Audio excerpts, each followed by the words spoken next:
if you're listening and you don't like Sergio's Aren't More Than This podcast, we'll stop listening. Yeah, exactly. Fuck!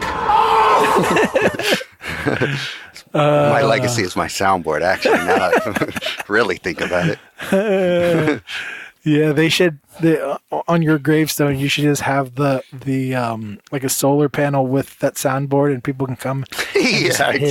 just to like, oh, Sergio. Like they're hitting like the fart sounds and tears are rolling down their face. He didn't use this one enough. They press it. Google it, bitch. Yeah, exactly.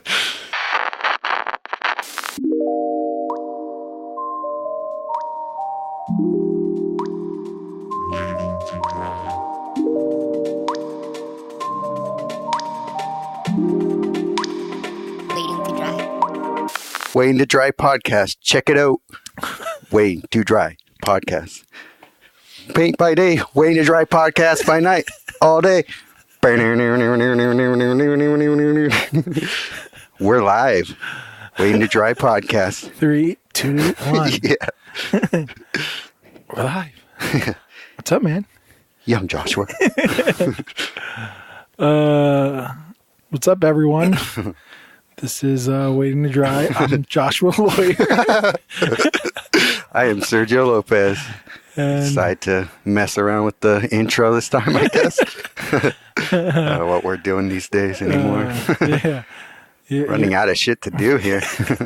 You know, I can't wait. I can't wait till you're like out of town and I have to do an episode without you. Yeah. You know what the intro is going to be? It's going to be like, "Hey guys, it's Waiting to Dry. I'm Josh Lawyer." Yeah, exactly. The people that are going to be disappointed in, Yeah. or I got something up my sleeve. Yo. Oh yeah. I thought you were gonna say, "Oh, finally, not one of those stupid ass intros." I think it's so hilarious. No, I'm gonna have something on my sleeve, and people are gonna be like, "Well, that was like Sergio, but better." Not that it's competition, but I'm gonna win. But yeah, no guest this week. If you guys haven't guessed, Yeah, if you weren't on Instagram earlier. yeah. This we just finished at least working on some of your frames for our show coming up. Yep. A lot of sawdust all over the place. Yeah. All over us. Yeah. But yeah, how have you been? Been all right. Been busy with said gallery show.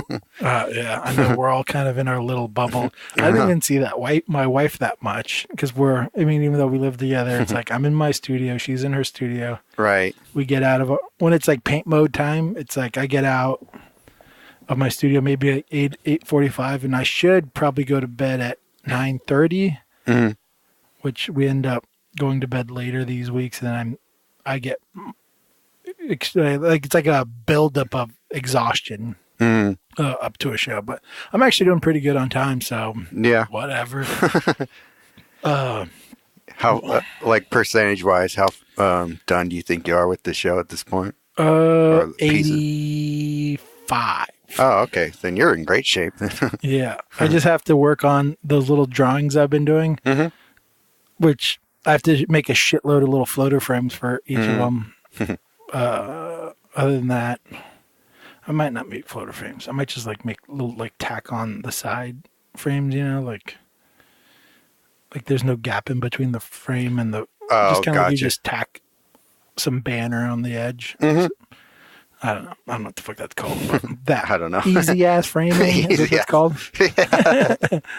I mean, they're going to be dirt cheap anyways. Why like spend time? How much do you think you're going to sell them for? I don't know. I'm thinking $250. Okay. Maybe a couple cheaper than that. But I mean, that's pretty cheap for an original piece. Oh yeah. Yeah. I think that's because they're roughly like what 6x8, 8x10. They're weird shapes. Oh, okay.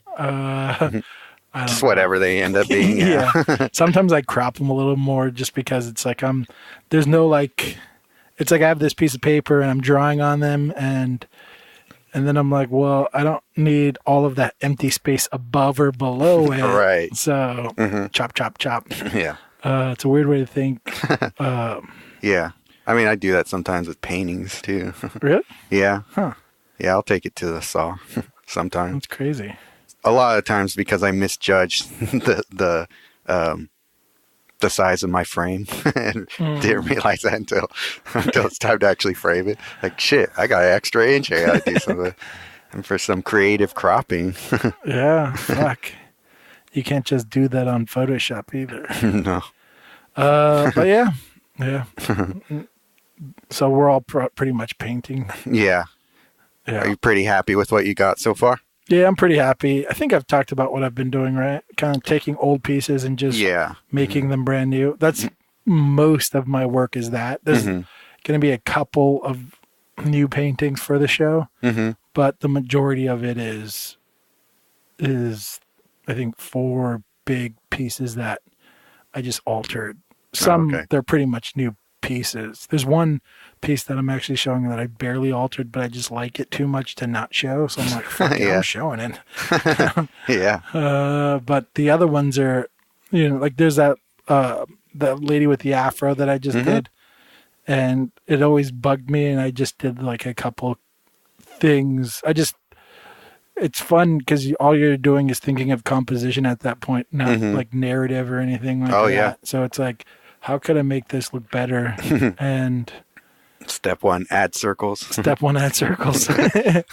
Well, I knew I wanted the afro to be less all over the place and more like a design element for the piece. Yeah. So I did that as a circle. And then after I did that, I did those circles on the previous piece. And I was like, I'll just tie it in with that piece by doing the same shit. Yeah. And just kind of had some cohesiveness with the show. Yeah, for sure. But yeah, that's all like, I don't know, stylistic choices rather than like any real reason other than aesthetics. Yeah. But yeah. But yeah, how about you? How close are you to finishing? I'm further along with the pieces than I thought I'd be, which is good. But I also have to stop and do a bunch of landscape paintings for a show at the same time too. So, yeah, it's gonna be down to the wire for me, for sure. Yeah, I had a pretty boring year this year, like planned out. Yeah, and it seems like kind of now that this show's getting closer, it's like everyone's like, "Show? You want to be a part of a show?" And it's like, okay. It's like I guess this next or 2 quarters or 3, I don't know.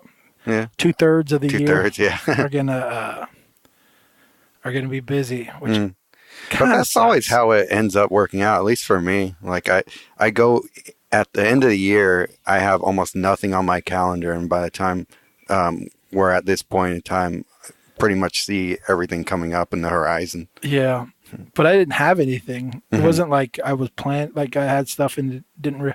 Right. It's like people are now going like, "Hey, show," and I'm like, "Yeah, okay." Well, that's what I mean. Yeah, that always happens. Like as I think everyone else is probably in the same boat. Like, oh, we got to fill up our calendars too. Let's find some people that need their calendars filled as well. Yeah. I don't know. It sucks because it's around the fun time of the year. That's the problem. It's like, well, it's getting nice. I don't want to be in my studio right now. Yeah. What I need to do is fucking just paint my ass off during the winter time in all shapes and sizes, specifically like round numbers, like 5x5s, 10x10s, 12x12s, 18x18. Because it always is like, oh, can you do this show that's like a perfect square show? And you're like, all right. Well, I guess I have to for sure do an original piece because, I mean, I don't know. Especially like 10. I feel like 10x10 and 12x12s, I should always be painting just in preparation for those shows. Yeah, for sure. Yeah. No, I mean, that's a great idea. So I can keep my summer. Well, for me, I have the plein air stuff happening. So that takes up that part of art for me. But the good part about that is you're outside though, right? Right. Yeah, exactly. So, I mean, it kind of fulfills both things where it's like, for me, I don't know, maybe I should just start painting my figures out in public. Yeah, exactly. Some weird version of plein air where like, you painting those mountains? I'm like, no. Don't you see? Yeah. Don't you see my canvas? But I don't know. But yeah. Other than that, I've been just trying to lock in. I don't know. Scheduling for a podcast makes you really kind of respect gallery owners. We talked a lot of shit last week. I feel like on and off the podcast about galleries in general, but the whole act of wrangling artists together. Yeah, it can get a little like, push it down the road. I have a lot of artists going like, ooh, I know I told you spring, but I'm kind of busy now. What about summer? And I'm like, all right, I'll reach on summer. It's like, it's like, I don't know. I've gained a bit of respect for galleries from that, having to wrangle artists and, fingers crossed, the date sticks. For the most part, everyone does, but every once in a while it falls out or they push it back. But I don't know. It sucks. Yeah. I mean, we've had people on recently that we've been working on getting on for a while. So yeah. It ends up working out. Yeah, that's pretty much it. And then it's funny because everyone just locks it in at once. Like, this week, and you get like 20 people like, I am free this week. And you're like, well, fuck, man. I already locked that 1 week in. God damn it. Yeah. So it is what it is. Yeah.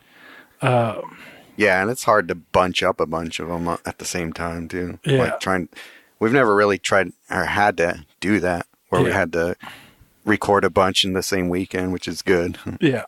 We've done it only a handful of times. But yeah, I mean, it would be easier if I wasn't working a job. That's the tricky part. Right. We have a small window where we can do the podcast. Right. So it's like I have roughly 3 days, or I have to take a vacation day to do a fucking podcast, which is always like, I mean, I don't know if I've done that yet, but I've You've gotten close. Yeah. But it's never had to happen. But you don't take that many vacation days off to begin with. Huh? No, but I don't know. I don't want to do it I don't like calling in sick when I'm sick. I don't want to take a vacation day to work. Yeah, for sure. So I don't know. It's not work, everybody. We love y'all. Oh, it's work. Yeah, it is actually. Yeah, I was. Fuck, who was listening? Tim Dillon or I forget it. Comedian. Do you know what I'm talking about? Tim Dillon. Yeah. Kind of scratchy voice guy. Yeah. And he was talking about, he was on his podcast. He was like, people don't know this fucking podcast thing is a lot of work. I'm like, I know. What the fuck, man? I know. It takes up so much time. I mean, if it pretty much, if we're going to an artist, which ends up being a huge percentage of the time now, it's like, well, that's a full day pretty much thrown away. Right. So there's 7 days in a week, 1 day taken away from everything. So that ends up being a little over, what is that? I don't know, like 13% of your week or some shit. I don't know if that's even close. But, someone out there doing math. Yeah. We could do it, but that doesn't read well. Somebody's doing the numbers. Yep, 13% checks out. Yeah. People probably don't understand that part of it involved, where it's like, for us, it's usually an hour and a half to get there, and then setting up, and it's another like half hour, then doing the actual podcast, usually 2 hours, and then we usually don't just hop right on the road and get going. There's usually a bit of chit chat after that, and then another hour and a half, and then all of a sudden, by the time you get home, you're tired and don't want to do anything anyway. Yeah, it's like, get some food in me and let's go to sleep. Right. So, it is what it is. And working a full-time job and then having 2 days off from work and having one of those days be podcast day. Right. It's like, fuck, man. So I usually have 1 day, and it's like, well, I have to like clean my house and things fall apart when you own an old house and shit like that. And damn, painting and all that. And you're like, God damn it, man. Yeah. It's nice when we do these episodes, actually. I actually really enjoy these episodes. Yeah. Because it's like, all right, well, I get to stay home. Throw the mics on. Yeah. Me and Sergio. And whiskey. And whiskey. Shout out to Plague. Thanks for the whiskey. Yeah. Yeah. And then, it's like 2 hours talk. I mean, you made me work a little extra today making frames with you, but it's whatever. I don't actually mind that too much. I don't mind that. I mind driving and all that kind of shit. Yeah. Driving the Bear is the worst. But whatever. Should we start talking about art shit or what? Let's stop fucking complaining. No, we're all caught up now. So I wanted to bring up some shit I talked about last week, and I know you have some shit you wanted to talk about.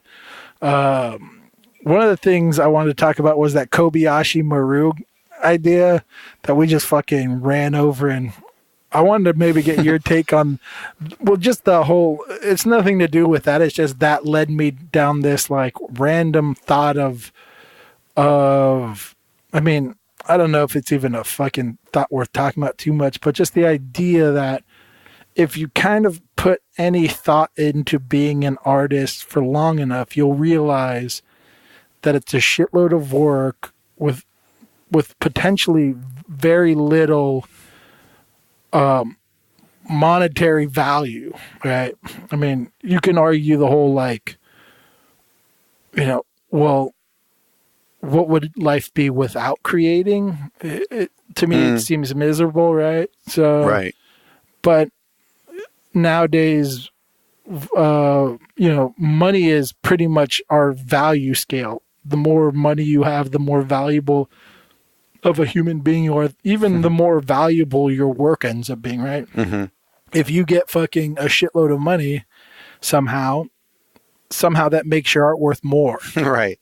It's pretty much money makes your art valuable. Right. So yeah, money makes anything valuable. I think I was listening to Andrew Schultz recently, that comedian, and he was talking about, he was on a podcast, like trying to give advice to the co-hosts, and they're like kind of blowing him off.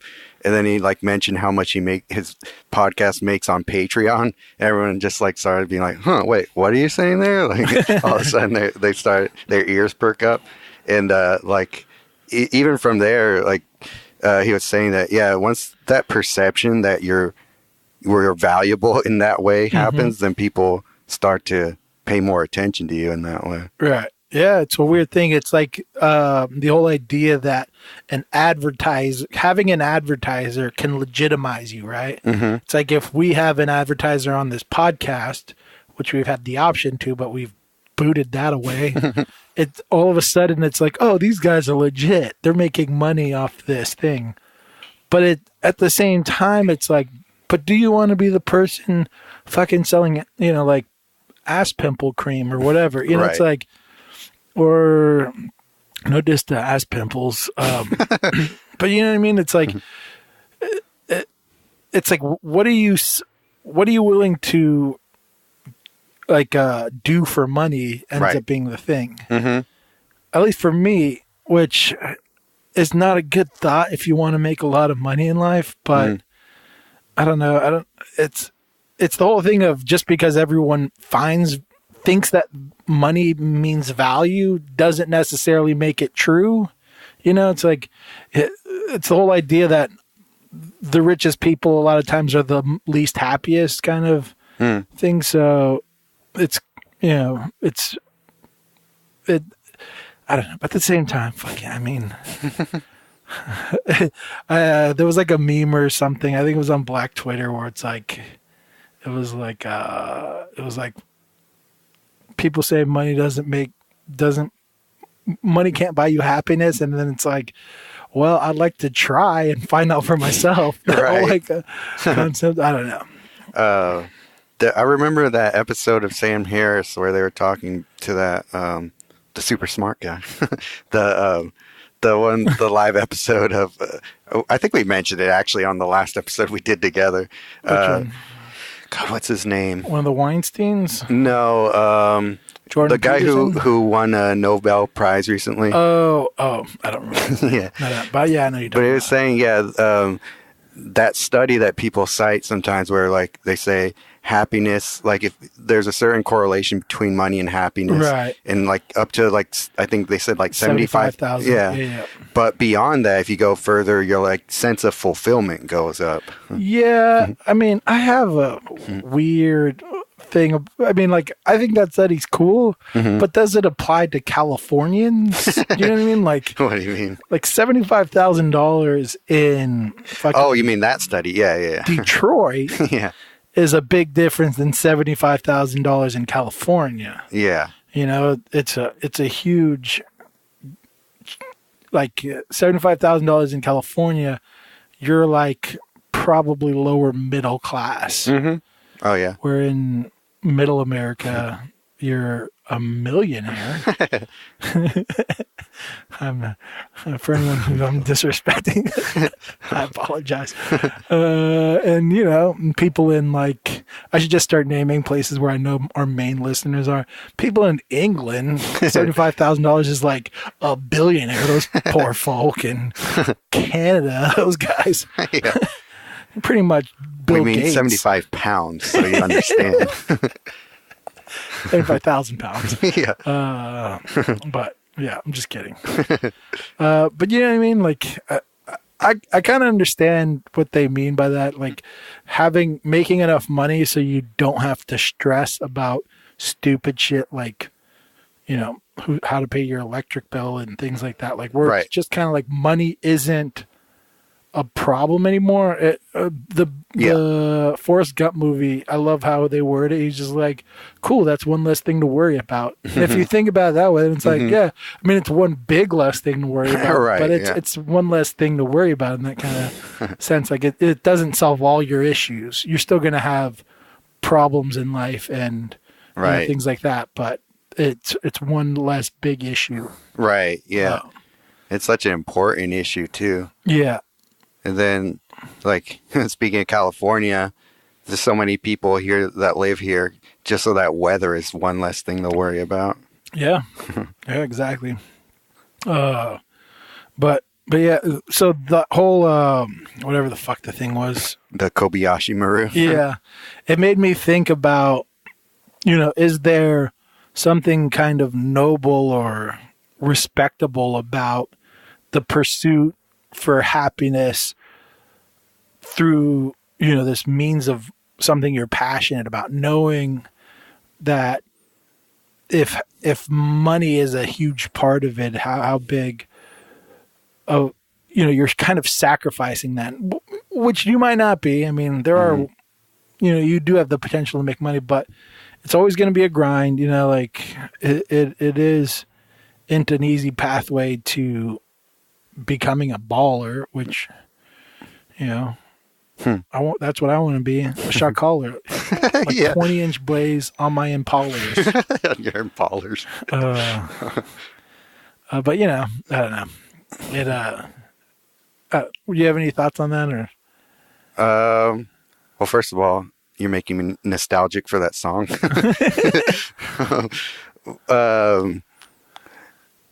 What I've heard from people who've made a lot of money, it's like the part they've reminisce about the most is that grind. Right. Like the part that they're like, oh, when it was potential, they always seem to be so nostalgic for the part of the time where they were, where they had something to look forward to. Right. I mean, I get that, but I mean, I get that. I mean, but it doesn't feel that way when you're in that. You know? For sure. Yeah. Well, that's what sucks about it. It's like I reminisce about shitty times in my life for sure, but but it's like I don't want to go back there. Right. Well, yeah. I think that's perfectly natural to not want to go back to that way, because if you were happy with where you are, then why would you want to strive to be better. For sure. Or fulfilled. You could still be happy and unfulfilled. But, yeah, I have to think about that a bit more. But I'm still trying to figure out, like, because the Kobayashi Maru is like a test you can't win, right? So that's the point of it. So I'm trying to figure out where the correlation what you mean. Is. Yeah, what you mean by it. It was kind of like something that triggered off this whole like mental experiment in my head. Just because it's like I saw the connection with being an artist as something that seems to be a test that you can't succeed at, that you will never pass. Like what test are you trying to win, though? I mean, it's not necessarily a test. It's more like the idea that the pursuit of art is most likely going to end in failure. You know, for the majority of artists, it's not going to end in monetary success. Right. Okay. I see what you mean. At least enough to live off of. So that whole idea, it was just that, like that whole, like, I mean, that was what kind of triggered the idea, but it was just the idea of, you know, doing something with the knowledge that that you're probably not going to achieve. It's like the same with actors or whatever, right? Like, I mean, there's probably a shitload of them that are naive that think they're the new hot shit. Yeah. I mean, it's a little different because those people are probably way more crazy. They're way less like focused on, I don't know, maybe I'm wrong. I was going to say focus on their craft, but I'm sure there's a shitload of them focus on their craft. But the odds of pursuing that and succeeding and becoming what they want to become is almost, you know, impossible. It's going to be very, very rare that happens. Right. So is it like honorable for them to do that, or is it naive and stupid, or is it, do you know what I mean? Like, I think I know what you're getting at. Yeah. And not only that, but is there even like a choice too? That's the other thing. It's like, it goes back to like, even if I fail at like knowing that I'm going to most likely fail at what I'm pursuing, is it honorable, or is it naive, or is it what the fuck was I about to say? I can't remember. I don't know. Or is it even possible not to do that? You know, like, do I have a choice in the matter? Like, right. Even if I was like, I'm not going to pursue it, I still would create art. Right. Yeah. I still would hate my job most likely. Yeah. So I don't know. Do you think you'd hate it even more, or you? I don't know. Maybe I would hate it less if I stopped pursuing art. That could go either way, right? Yeah. Maybe I would just kind of settle and be like, art is just a fun thing I do. It's just my little hobby thing. Right. But I don't know. I can't think that way. So yeah. I don't know. Doesn't seem like a choice to me. Yeah. Yeah. I wonder if there's trying to think of that, like, there's nobility to that whole pursuit. I suppose there is, in some way, like that pursuit of this respect for succeeding in that way, because there's such little respect in failing at it. Right. So, to be the one who actually crawls out of the bucket and makes it out and succeeds at selling their art, it's such a rare thing that, I don't know, maybe that's seductive enough for all of us to keep at it. But you think that's why we do it? I mean, it's probably the reason we do it as a profession. You think so? Well, I mean, there's such easier ways to make money. I know. That's why I don't know if we pursue it. Like, because I always thought that one of the big things that appeals to me as being an artist is the fact that even though you would be big in the art world, you would still be kind of anonymous. You know, you're not like, like for someone to look at you and be like, hey, you're blah, blah, blah, would be so fucking weird or rare. Yeah. It, that always appealed to me. The fact that you could make money and be like, make money and almost be like this weird kind of, I don't even want to say famous, but maybe that's what it, I mean, comes down to, especially nowadays. Yeah.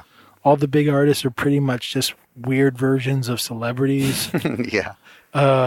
They're like the underground rapper for, I feel like, for celebrity, for actual celebrities. Right, you know what I mean? right. It's like they're gathering, like, I know these fucking urban artists, so I'm hip like that. Yeah, exactly. But I don't know. Whatever. Fuck it. I got nothing. Yeah, there's trying to think of how to. Yeah, there's a way that I guess I think about it, and there's definitely some bit of optimism that I blind faith in me succeeding at this that definitely keeps me trying at it. For sure. Yeah. I mean, it reminds me of something I heard John once say. I don't know if he thought of it or he heard it from someone, but it was the idea of like being an artist is like having headphones on while you push a rock uphill while people throw rocks at you or some shit like that. Yeah.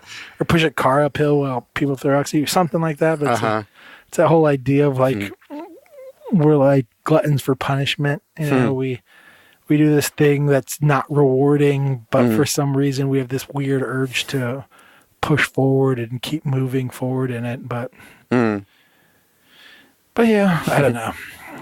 We sound like whiny bitches today or what? I don't know, do we? I don't fucking know.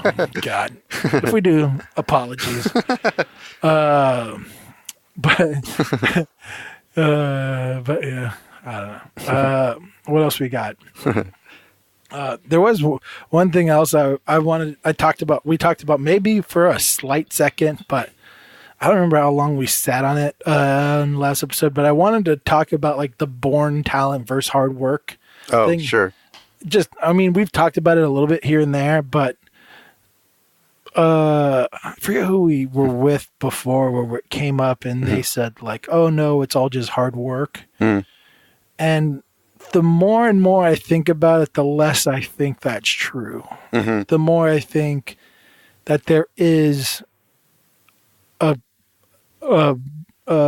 portion of being a good artist that is talent, like natural born talent, not necessarily like I can draw straight out of the womb, but like the characteristics that it takes to become someone that's skilled.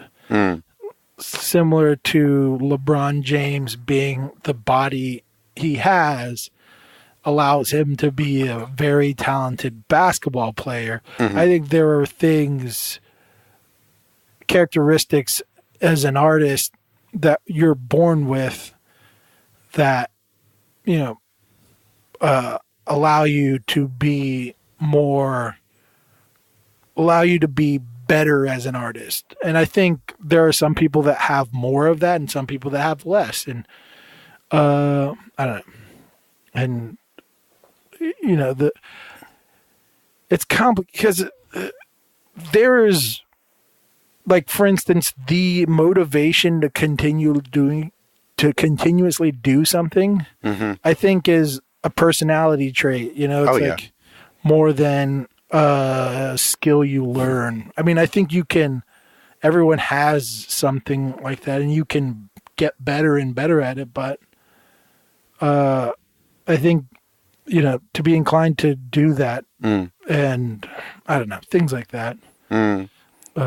Do you think you have a skill that sets you apart from other artists in that way?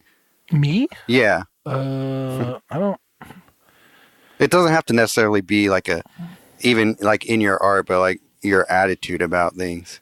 I don't think between other like at least between other artists I respect, I feel like I see a lot of similarities. Like, oh, they do this or that. Right. The weird thing I do see is like there seems to be like for instance, I know I am very narrative driven, and it seems like there's like two different camps when it comes to that in art. You know, some that are heavily driven towards pursuing that and some that aren't.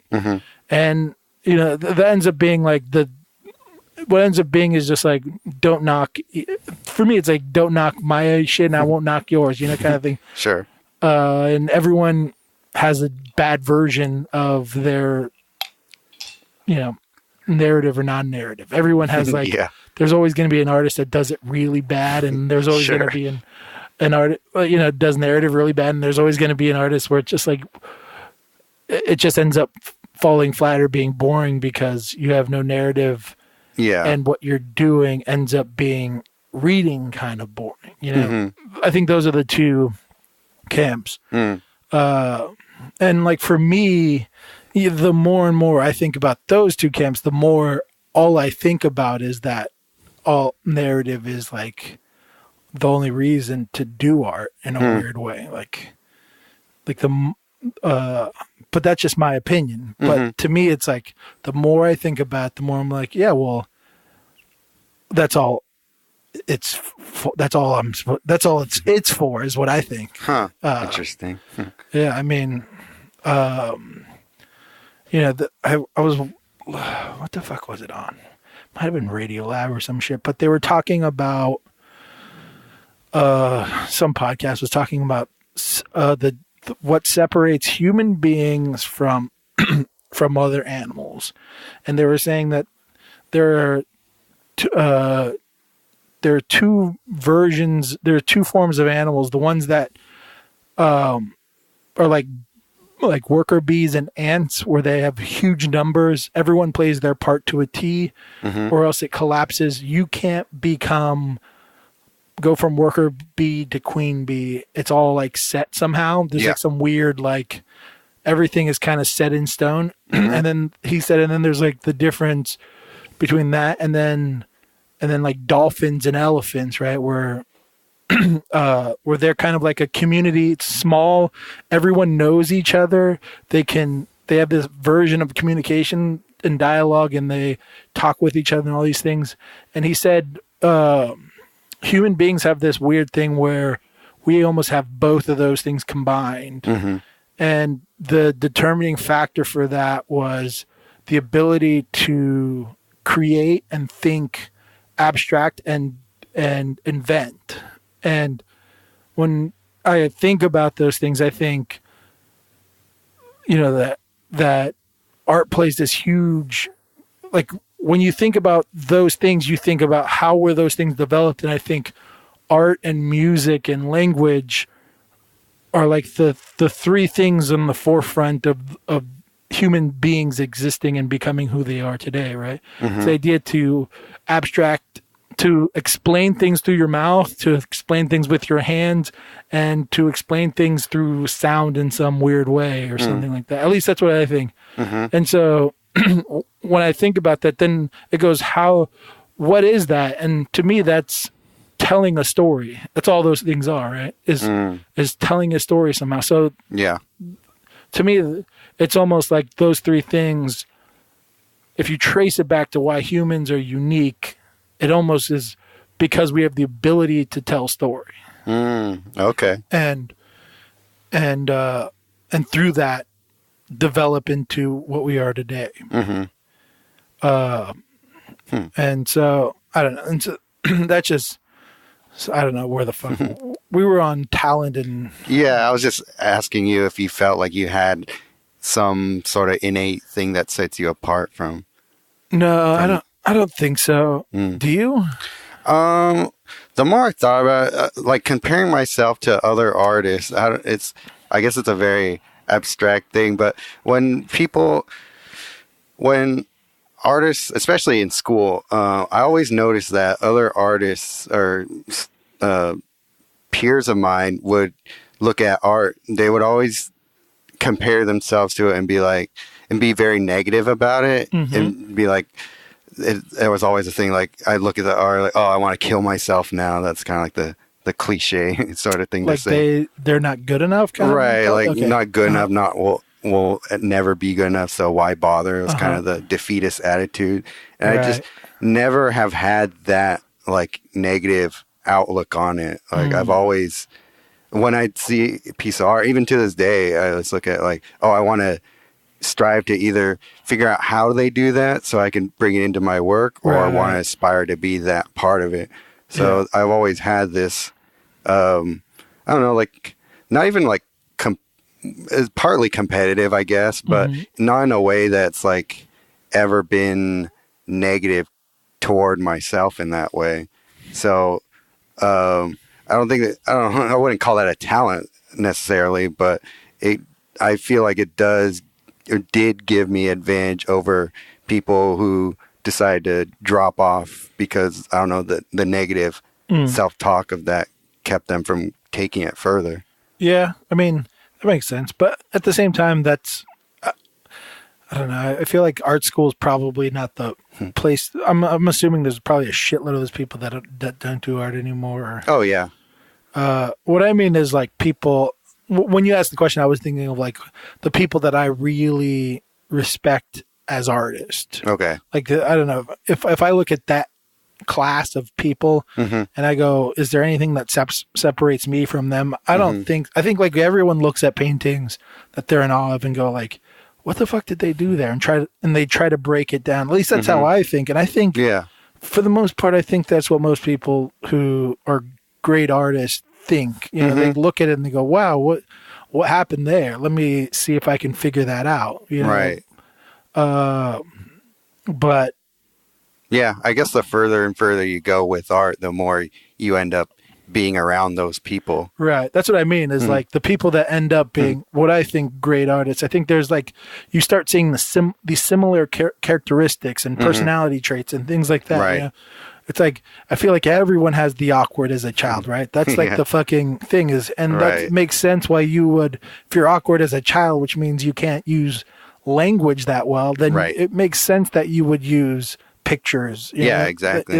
That would be kind of a different means to saying what you want to say or whatever. So, but it is those like those weird characteristics that seem to be very similar that I think, okay, well, to me, that shows that there is something that is not just, I mean, don't get me wrong, there's a lot of work that goes into being a good artist, but the characteristic traits that you have that allow you to do that, I think are things you might be born with for the most part.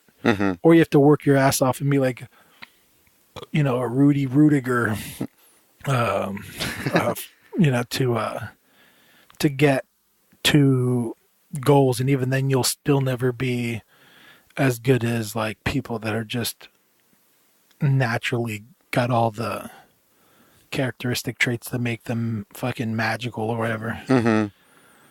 But that doesn't always equal success for them either. Right. Yeah. I mean, I used to play football, and anyone will tell you that there's a shitload of people with born talent who don't do shit with it. Right. Because that odd confidence leads them nowhere. You know, it's like you need this weird like balance of talent and hard work and a weird understanding that just because you're born with something doesn't make you special, you know? At least that's the hope, is that even if you're the LeBron James, the hope is that you understand that doesn't make you fucking special. You had nothing to do with your born talent, right? You were born with that shit. Right. You didn't do anything for it. So, I mean, the hard work is, you know, you showing that you appreciate those God-given skills. No, I mean, God being what's it called? What do we call ceiling fan? Or Google. Yeah, ceiling Google God. Yeah, dear Google God. But yeah, I don't know. But that was that. Yeah. I don't know. Did you want me to keep bringing up random shit? If you have any other random shit, I mean. Well, I did have something about modern marketing. I don't know how deep we got to dive into this.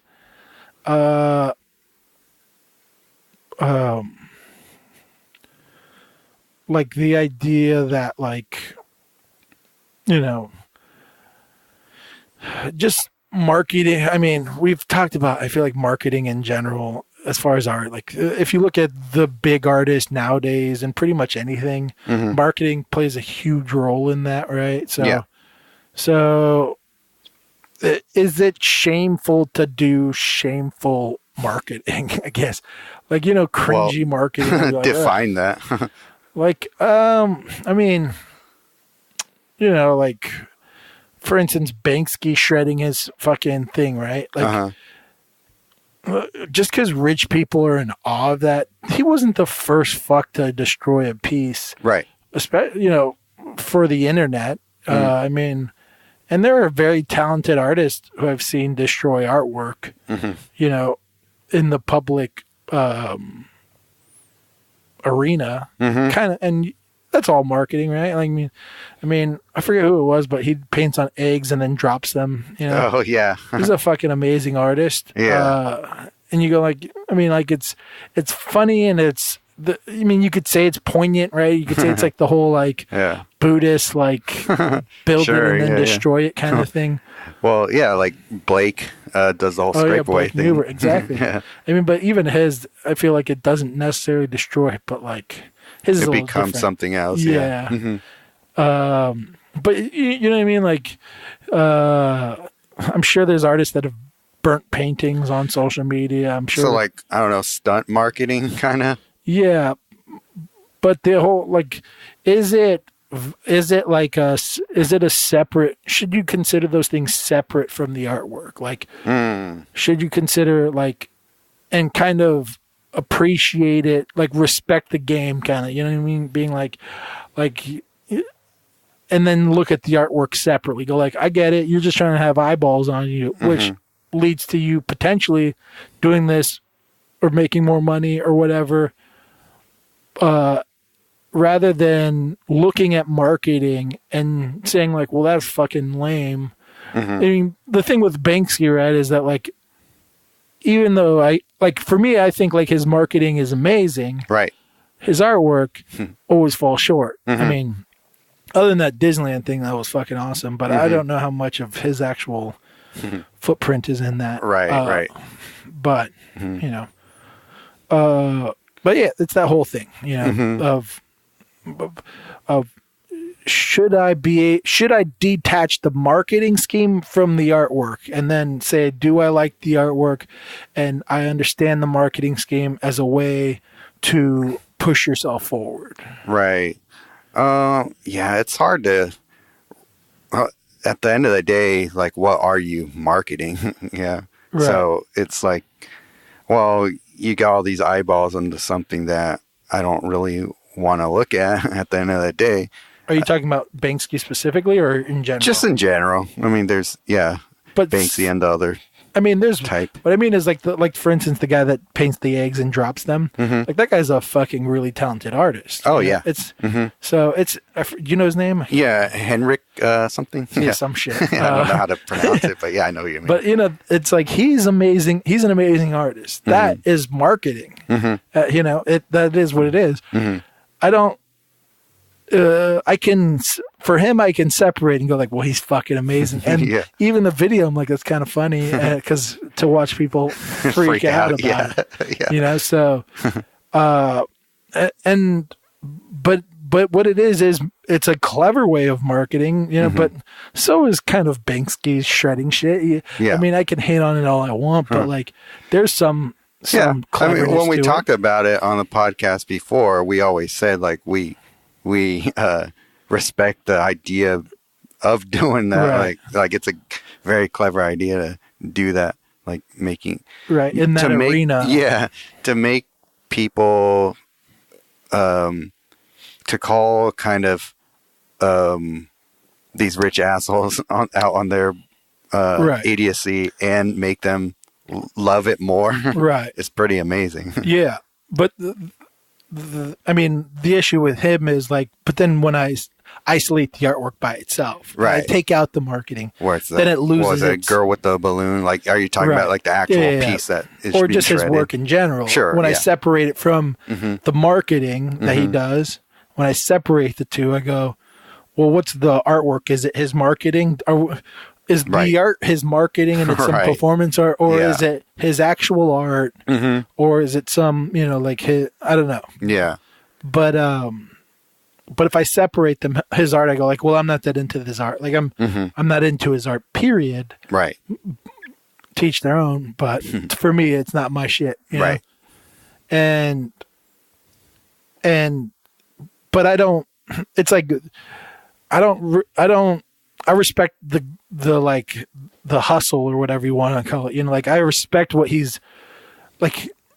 Anyone that's like, for me, the more I think about marketing in general, the more I think like you have to kind of respect what they're doing, even if it's like the cute girl right in front of her painting. You know what she's doing. Like, yeah.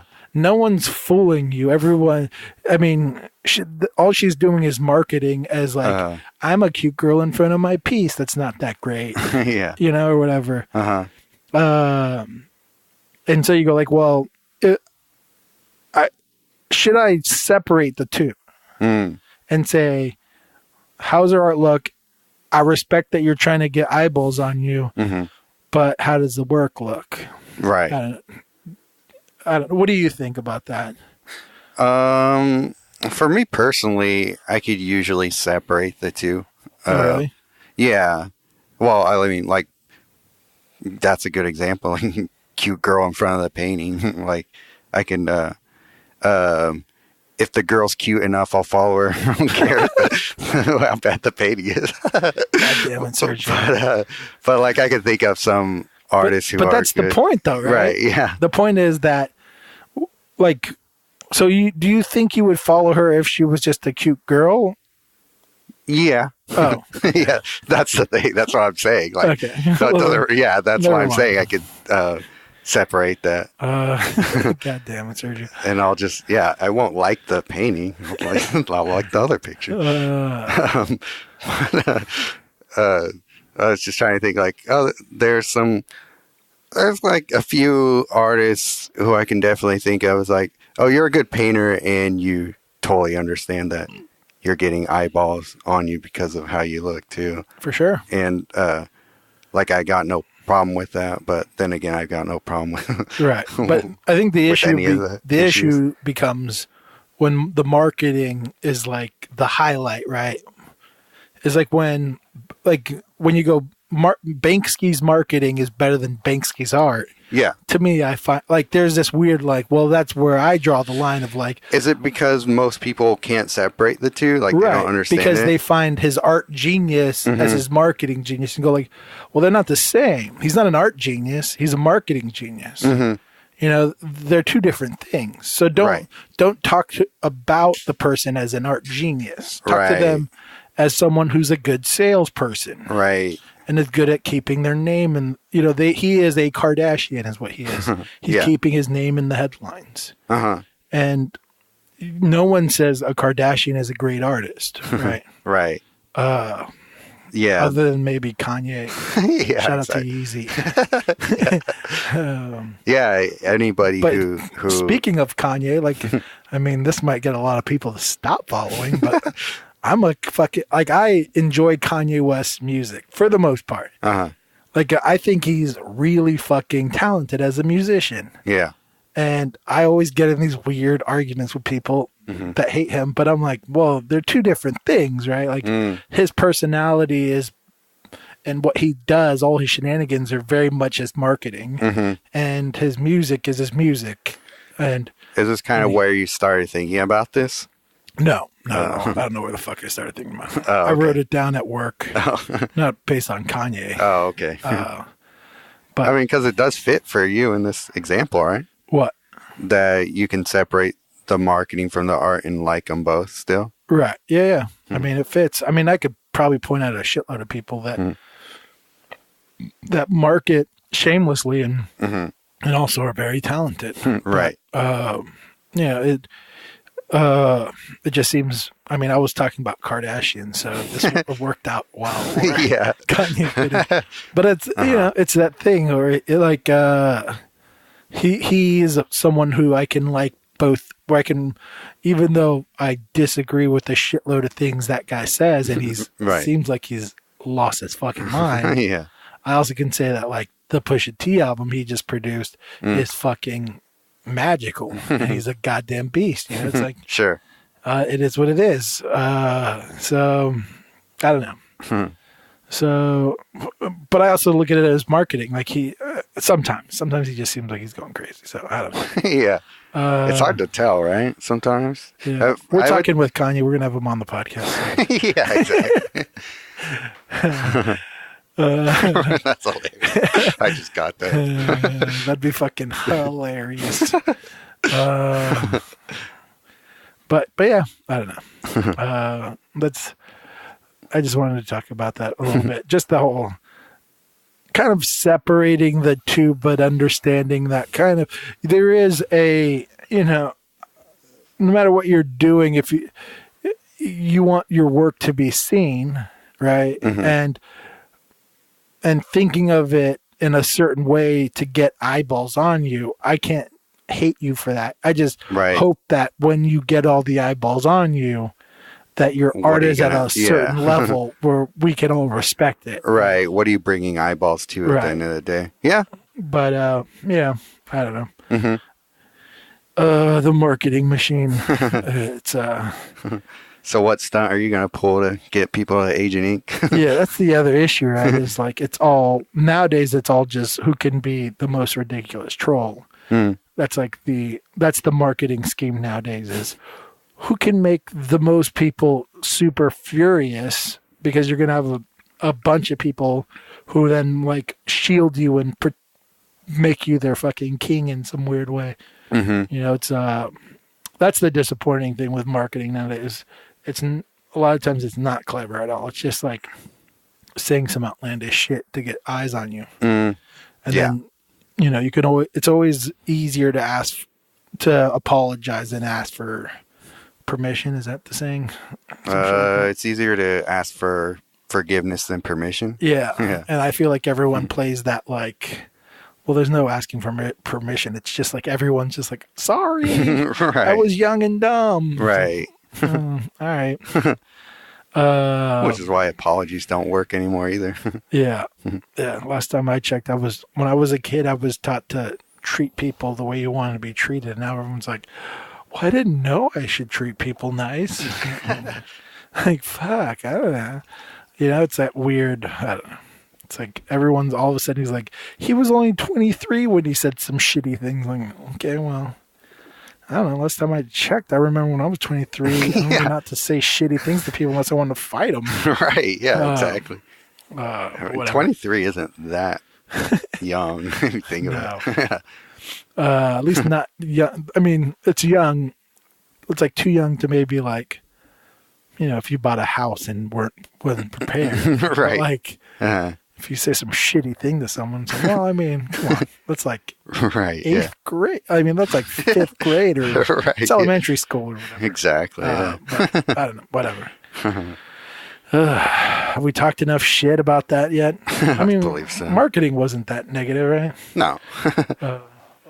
I just dropped my whiskey. Whoops. God damn it. There was only a little bit left, but still.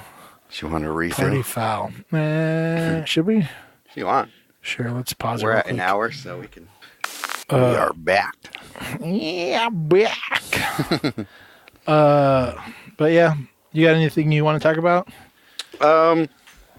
I've been thinking about legacy, that whole concept about that lately.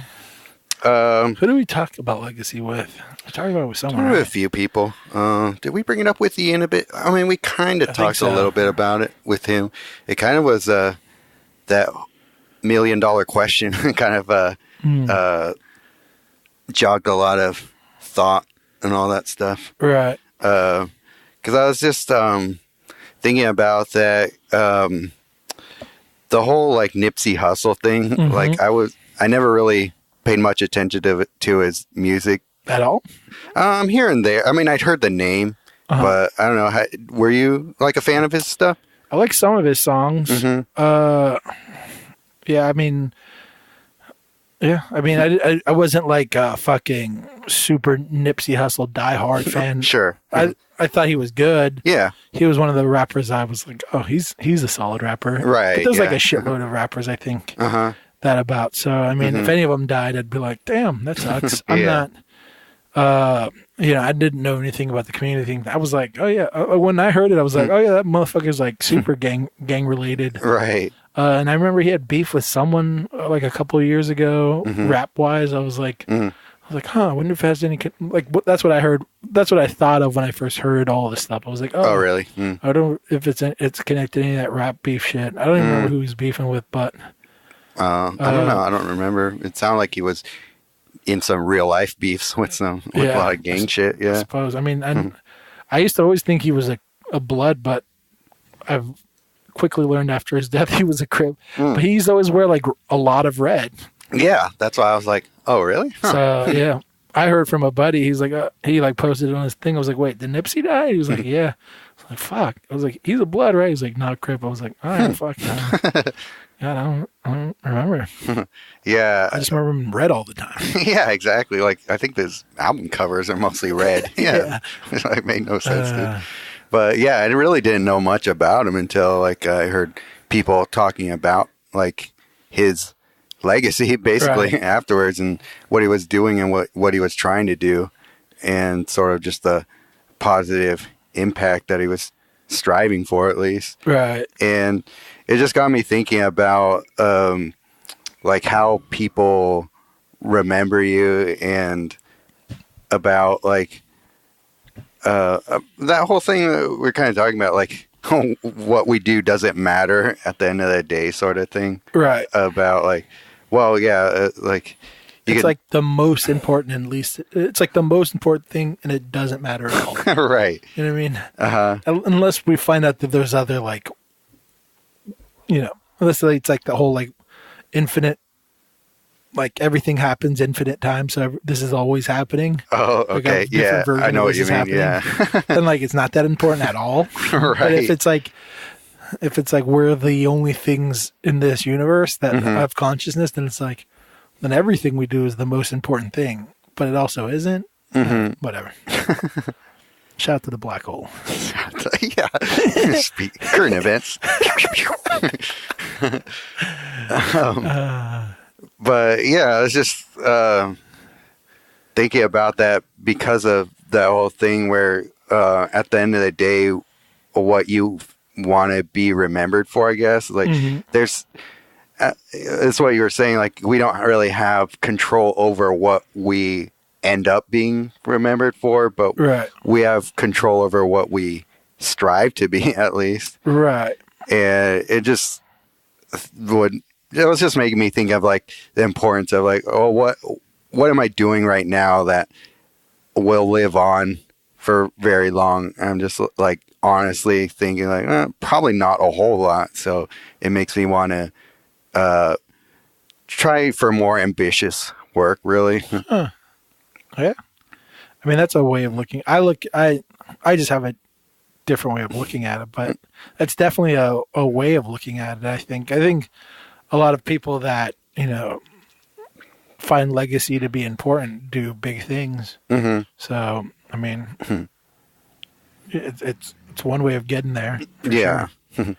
But yeah, I don't know. Yeah, but even beyond that, like even it also was making me think like legacy as an artist. There's so many artists who I think made really important work besides their art. Right. Like the Art Spirit book, I went back to read some of that, and I was just like, "Fuck, this is such a good book." And I like the author's paintings enough. Like he's not amazing to me, but a lot of people do like his paintings. But the book itself is the one that I always go back to reread and just be like, "This is such a good book." Like the legacy of his the legacy of that book is more important to me than his paintings. So it makes me think like it doesn't necessarily have to be your paintings that you're going to be remembered for, but just like adding to the conversation of art in general, like what you were saying, like what are you trying to communicate with your art? Right. Is it important enough for people to remember long enough or long after you're gone? Yeah, I mean, even, I don't know, legacy is a weird topic because for me, it always ends up being like, no matter what, like, it ends up being meaningless at some point, right? Like, yeah, it's almost like trying to grasp for all the straws you can get. You know, at some point, Picasso is going to be nothing to no one, right? He's going to be. At some point, there's going to be no more humans, right? Yeah.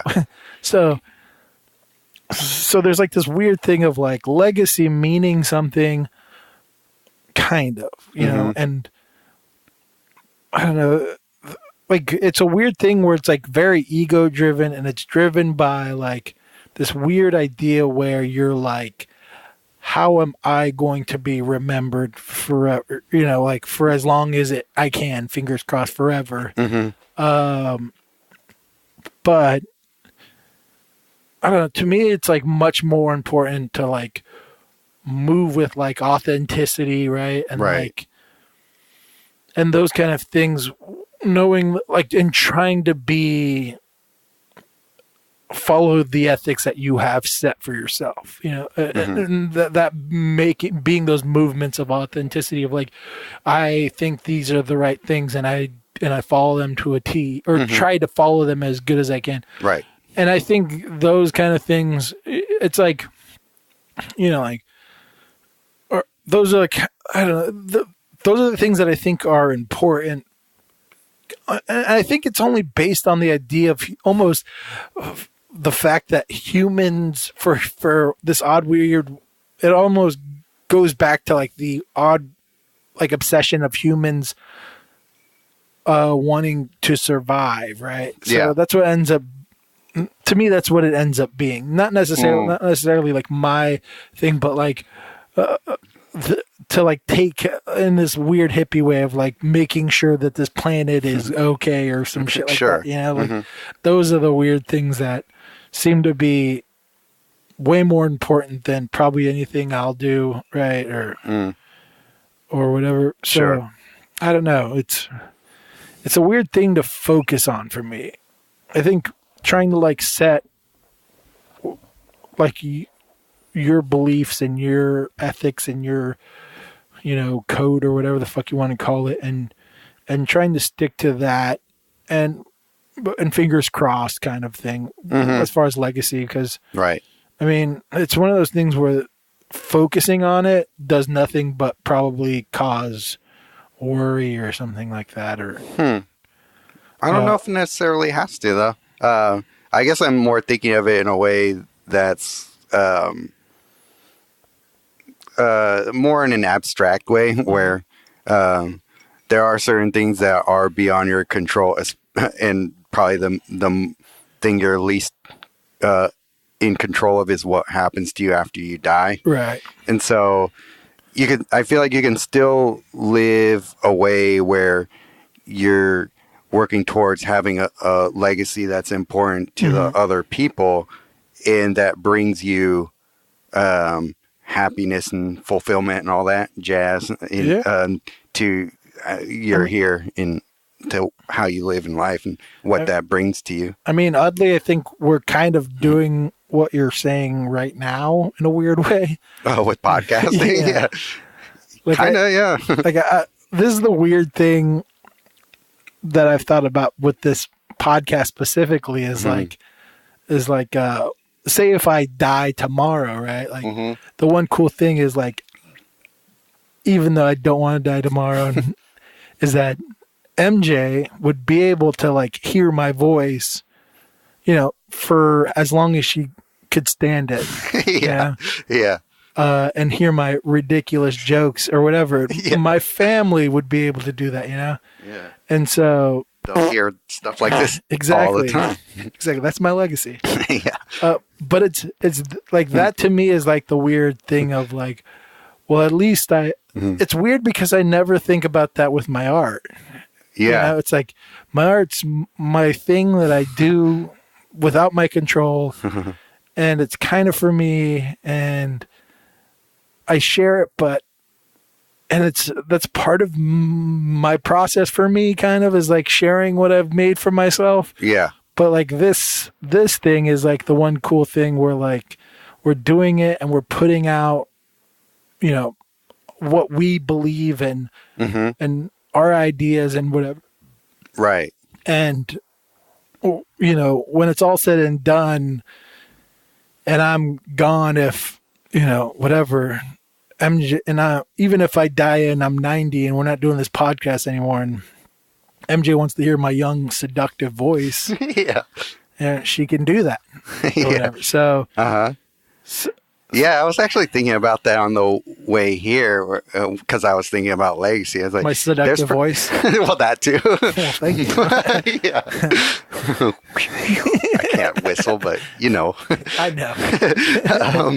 But yeah, I was thinking that because I was like, I'm sure there are probably people who are more fans of the podcast than my art. And they're probably people, there's probably people who are like, I don't really, their art is all right, but actually really like, I don't know. Maybe. I feel like there's probably one or two there people. There better not be. If you're listening, and you don't like Sergio's Art more than this podcast, we'll stop listening. Yeah, exactly. Fuck! My legacy is my soundboard, actually, now I really think about it. Yeah, they should. On your gravestone, you should just have the like a solar panel with that soundboard, and people can come.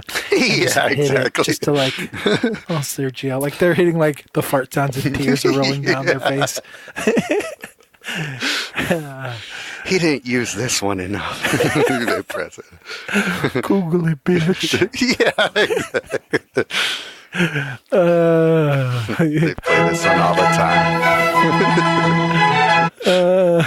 But yeah, I don't know. It just seems like a weird thing to focus on, right?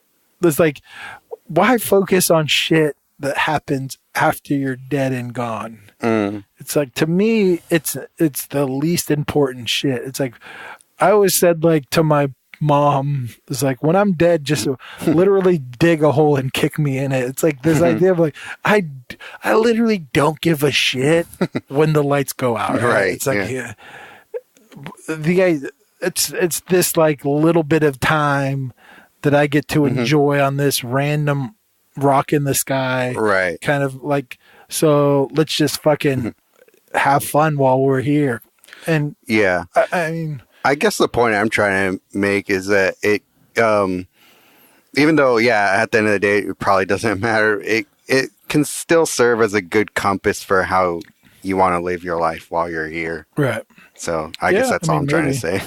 You know, at the same time, you can go to like a mall and there's like that little like food court area, and they have a place called like Genghis Khan, like chow mein or whatever, and you're like, well, he was a murderer. That guy fucking murdered and raped everything. You know, like he has more children. He has more like ancestors than anyone else in the planet, and that's literally because he, he took over more of the world than anyone else. That weird segue. There's this really good plein air painter from Russia. And I was I started watching a little bit of his, an interview. I had no idea he looks like straight up Mongolian. Really? So I was like, Genghis Khan. Yeah. He's a Mongol. But yeah, but if you think about it that way, it's like a part of Genghis Khan's legacy is a fucking chow mein place in a food court in malls around the country. It's like there's no way he went into his fucking like, if he thought about legacy, there was never a point where he thought And I can't wait till I fucking make food court status. You know what I mean? Like he has no control over that. I could literally paint Genghis Khan farting and like shitting himself every day, and he has no control. He was such a fucking serious man, and I could literally mock his existence for the rest of my existence. Yeah. And that's part of that ends up being a part of his legacy. Like it's a weird, and he is the person who has taken over, who has conquered more world than anyone. Right. So I don't know. It just seems like, I mean, there's going to be a point where Adolf Hitler is Genghis Khan, right? Where he is a silly fucking. Everyone's gonna make fun of some silly guy with the stupid mustache and stupid haircut. It's like it's gonna happen at some point. And I'm assuming he's not gonna get a food court though. But there won't be Hitler-style sausages at the food court. Probably not. Fuck no. But who fucking knows? Right, literally, no one has control over this shit. Yeah. It'll be we're too people are close saying to 9/11 will one day be a ride, the Titanic kind of thing. Yeah. There's gonna be a fucking Leonardo DiCaprio movie, but Leonardo DiCaprio of that time, right?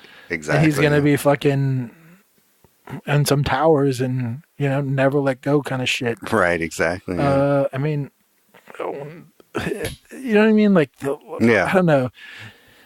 Legacy is such a there's this weird Bible verse when I was going to church a lot as a kid. There's this weird Bible verse that always stuck with me, and it was like this thing of like, it was just like this simple like, I strive for wind, or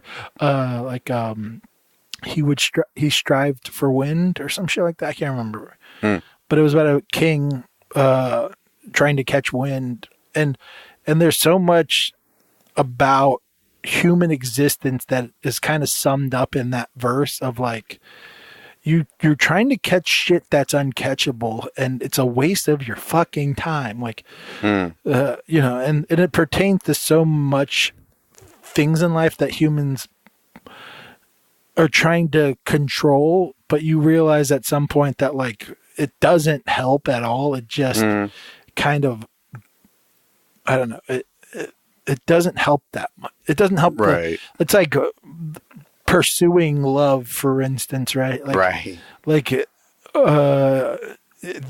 doesn't help that you chase it nonstop. Right. Right. That doesn't make you fall in love faster or not.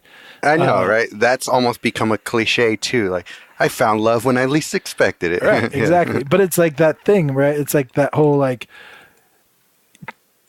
chasing legacy is you trying to catch wind. Like, maybe don't this is gonna sound tacky as fuck, but like, maybe don't try to catch wind, but just like enjoy the breeze. Fuck. Do you know what I mean? Speaking of wind. But it ends up being that is like, why waste your time and energy chasing something you can't catch? Why not just like, I mean, this doesn't mean like don't pursue things. Like, I mean, we pursue art and don't not try to fall in love and these things. But at the same time, the obsession with something can definitely, I feel like, be a flawed thing. Right. Where it just ends up consuming your thoughts rather than. Yeah. Especially something like that where it's just so out of your control. I mean, for sure, if you're like, I feel like if you have a longing to make a book, make a book. You know, if you're longing to make paintings, make paintings. If you want to make a fucking podcast, make a podcast. If you want, and I think your legacy is going to be whatever it is. I think as you already are a person who is constantly, creating and doing. I think like that's perfectly fine. I mean, maybe saying, "Oh, I want to pursue bigger, things." I don't think that's necessarily wrong, but I think it's like I want to write a book for legacy is probably the wrong intent. Right. Yeah. It's like, oh, I have something to say. A book would be the perfect platform. Yeah, exactly. It seems like a way more, it ends up being like moving authentically through life, right? Yeah. Yeah, I don't think authenticity, like trying to force something into being that is inauthentic in a way. I just think legacy in a general is something that I could see easily you could obsess about because of its inability to control. You know, it's like the guy with the girlfriend who's wild, and he's like, it's like the more like out of control she is, the more he tries to control her, and you're like, well, that's never gonna help him, right? Like, you're only making it worse. But in his, you know, experience, it's like, well, I can't have you not be controlled. It's like this weird. I don't know. I don't know what the fuck I'm talking about. Sounds like the Old West. Like, legacy is a wild dame. Yeah, exactly. You gotta learn to set her free and or whatever. But yeah, I don't know.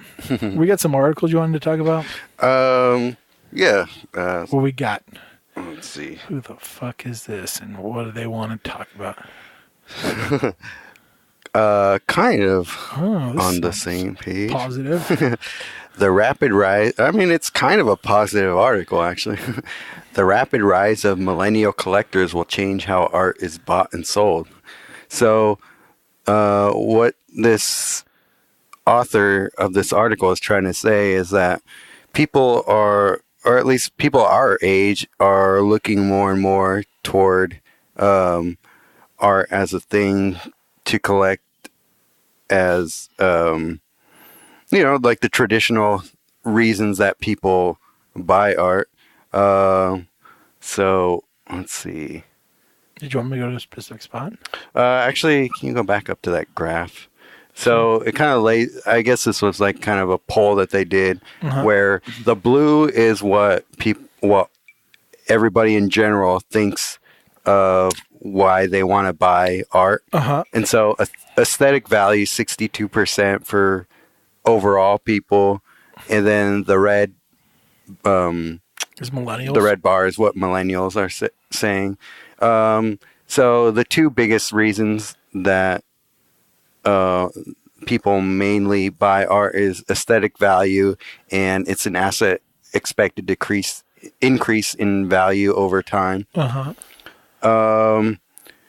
But it differs with millennials. Right. So they're not as interested in that, and they're more interested in the art appreciation is a family value. So art appreciation is a family value, and I can't read it.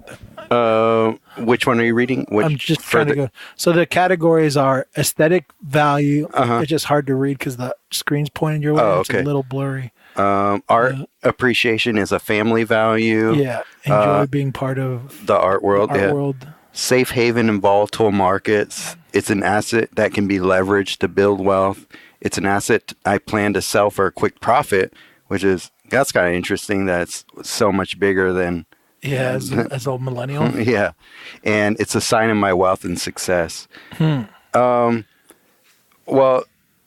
the thing that's positive for me is that millennials are starting to look at art collecting just in general as a thing. Right. And they're saying it's because millennials were all getting older. For sure. I mean, if you weren't planning on like, I always get excited when I look at my Instagram numbers because it'll say the age range, you know? Sure. And, like, the age range of mine are like, I think it's like pretty even as far as like millennials. And then what is it?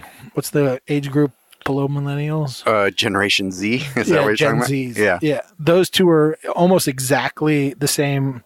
Follow me. And to me, that excites me because I go cool. Like, well, good. Because pretty soon those are going to be all the people that have money. Right. And then after that, there's going to be another wave of people that are going to have all the money. So like the younger the crowd, the more I get excited because, I mean, it would be weird if I connected with more older people than young. Right. Yeah. But yeah, I mean, to me, that I don't know. That to me is like very exciting. As far as like a business opportunity in art is like cool. Well, hopefully I can make enough. Because, like, for me, I know, like, when I was younger, the artist that I looked up to, I mean, some maybe fell to the wayside, but there is still, like, even the people that I'm not that into, there's still, like, this weird, like, fandom that happens with them, you know? Like, I might not be into their art, but, like, I still almost see them as some kind of celebrity. Sure. Yeah. Like the Mike Giants of the world, that kind of thing. You said it, not me, bro. No, well, I'm not saying. I'm not. I didn't mean it like you're not into his work. No, I love Mike Giant still to this day. So how dare you? First of all, that's not what I meant. Sounds like that's what you meant. No, but I mean, who else do you want to talk shit about? Name other people, Sergio. Barry Mickey. Don't you dare! You push me to that edge. But I'm saying like the people who you looked up to that you still hold in high regard in that way. Right. Yeah. I mean, but yeah, I mean, it's encouraging to hear that they're buying art because that's always the worry. It's like, fuck, hopefully they're into art. I mean, they got the YouTubes and the, but I mean, at the same time, like I think I mentioned it. I forget when, but like I've got commissioned for my first commission in years. Oh yeah. First commission you actually wanted to do. Yeah. I mean, that's because she is such a fucking amazing, like, I don't know, customer. What do you call it? Client. There you go. That's a classier way of saying it. You know, where she's just like, take as much time as you want. Do these. The only thing she wants is that she wants a diptych, and she wants me and my wife to do one. I do one piece. She does the other, and she's like, oh, cool. And she wants them to interact. Those were her things, and she's like, other than that, do whatever you want. They can interact. That's an awesome, Exactly. And she's like, take as much time as you want. If you don't want to do it anymore, don't do it. And I was like, wow. Okay. That's fucking awesome. Yeah. But yeah, I mean, and she's a millennial, and it's like, fuck yes. You know, like, like, that's awesome. You're an awesome client, and you're young, so that's great too. And hopefully you want to buy more stuff. I don't know. I'm just saying. Just put it out there. Payment plans I can do all of your commissions. Holy shit. Yeah, exactly. As long as you don't ask any more of me. Shit, even today I was like, man, should I ask her a couple questions? Like, would she prefer this or that? I'm like, nah, she gave me no limits. I'm going for it. But yeah. It's, yeah. Well, that's awesome. Yep. But yeah, I don't know. I'm stoked on it. Because, you know, the old farts probably aren't into my work anyways. In your insights, how many of your like 60 plus do you have in there? I don't know. We can check real quick. Okay. It's probably for me like less than 5%. I wonder who. I mean, because you probably have a good amount of older folks that are into your landscape stuff, though, right? Yeah, that's a good question because I have no idea who's actually looking at my 65 plus is 2%. Okay, yeah, I'm probably and then so I have 18 to 24 and 25 to 34 are both exactly the same at 37%. Let's see what I got. And I have way more women than men, so men, step your shit up.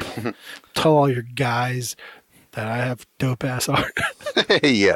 Tell your guy, just bring me up in random conversations. Like they're like, hey bro, you trying to go to the club? And you just say like, I'm just trying to look at Josh Lawyer's art. You know what I mean? Yeah. Things like that. That would help out a lot. Damn, my 25 to 34 is way bigger than everything else. Oh, really? Well, that's good. The money makers. Yeah. Yeah, it's 41%. 65 is 3%. 65 plus. Damn. Huh. Well, I'm curious to see what my landscape thing is actually now. Insights. It's super all 65%. Yeah, exactly. That'd be hilarious. I mean, I am kind of interested to see the difference with your landscapes. I feel like I want to predict it. There's going to be way more older than younger by a landslide. Oh, wow. The locations are super different. Let me guess. Middle East? No. Russia? Actually, China?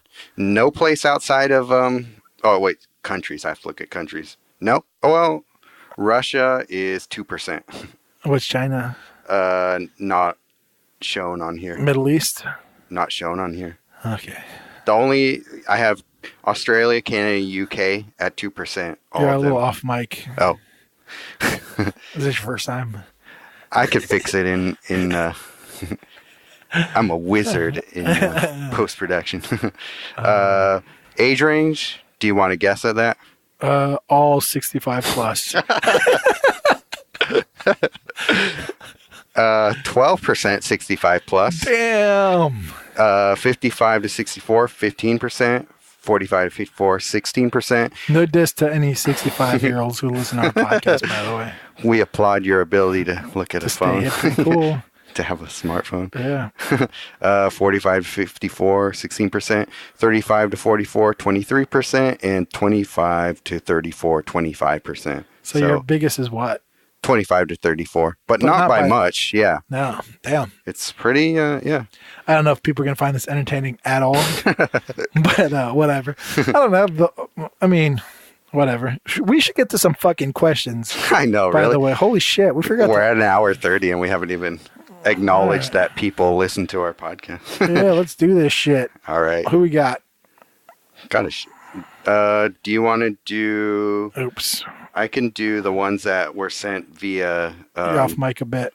I could do the ones that were sent via our question thing. I'll just log on too.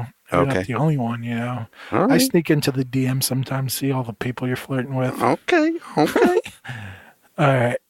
So what are we doing? Who are we doing? Damn, do we get 17 questions? Damn. Oh, shit. So our first question that came in was, okay, what type of pencil should I buy? I need to get better at drawing. God damn it. Listen, first of all, I'd like to say this to all you question askers, all you sarcastic question askers out there with your asshole pencil questions and your fucking what beers do you drink and fucking stupid That's things. stupid, guys. Yeah, about comedy and the greats and fucking what else do we got? Yeah, that's horrible. I don't know. Those are pretty much it. But Y'all killing me with this. nice, we got R. Kelly.